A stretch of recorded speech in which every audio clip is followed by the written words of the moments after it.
बहुत पुरानी बात है। एक राज्य में एक राजा राज्य करता था। राजा के महल के पास सब्जी का बागवान था। राजा के महल की सब्जियां इसी बागान से जाती थी।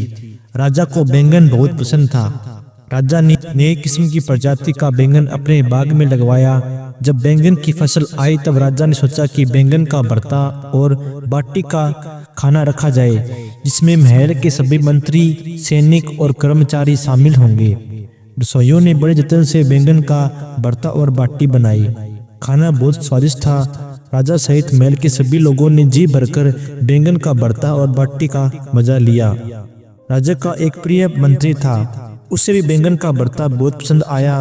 उसने बहुत खाना अपने घर के लिए भी रख लिया।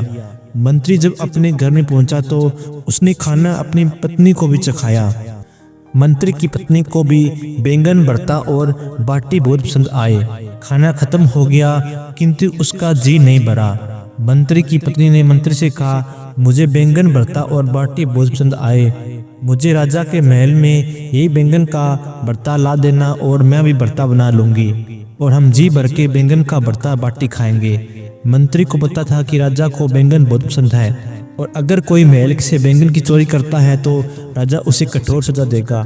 मंत्री बोला, भगवान, ये राजा के बागवान के बैंगन हैं, इन्हें जो भी तोड़ता है राजा उसे कठोर से कठोर दंड देता है। किंतु मंत्री की पत्नी को बैंगन का भरता और बाटी इतने पसंद आए कि मंत्री को भी बात सुनने के लिए तैयार नहीं थी। उसने धमकी दी कि अगर उस राजा के महल से बैंगन नहीं मिले तो हमेशा के लिए मायके चली जाएगी। मंत्री को अपनी पत्नी के क्रोध के आगे राजा का क्रोध सहना ज्यादा आसान लगा। मंत्री ने तय किया कि वह राजा का दंड सह लेगा किंतु पत्नी को राजा के बागवान से बैंगन ला कर देगा। दूसरे दिन बहुत सुबह होते ही मंत्री राजा के महल पहुंचा, बागान का मुआयना करने लगा और मौका पाते ही मंत्री ने कुछ बैंगन तोड़कर रख लिए और घर आकर पत्नी को दे दिए। मंत्री की पत्नी बहुत खुश हुई और शाम होते ही उसने बैंगन का भरता और बाटी बनाई। बैंगन का भरता बहुत ही स्वादिष्ट बना और दोनों ने जी भरकर खाना खाया। मंत्री की पत्नी बोली, हमने तो खाना खा लिया किंतु हमारा बेटा छत पर सो रहा है, वह भी भूखा है, उसे भी स्वादिष्ट भोजन का भरता खिलाया जाए। मंत्री बोला, अगर हमने अपने बेटे को बैंगन का भरता दिया तो यह बात राजा को पता चल जाएगी, क्योंकि हमारा बेटा कभी झूठ नहीं बोलता और सब सच बतला देगा। मंत्री के बार बार मना करने पर भी उसकी पत्नी नहीं मानी और मजबूरन मंत्री को अपने बेटे को जगाने का छत पर गया। उसने तालाक दिमाग से एक युक्ति सूझी। मंत्री छत पर पानी ले गया और अपने बेटे के ऊपर पानी इस तरह से डाला मानो वर्षा हो रही है। मंत्री ने अपने लड़के को जगाया और बोला, बेटा, बहुत तेज बारिश हो रही है, अंदर चलो। मंत्री अपने बेटे को लेकर नीचे चला गया। उसने कपड़े बदलकर बैंगन का भरता और बाटी खिलाई। खाना लड़के को बहुत स्वादिष्ट लगा।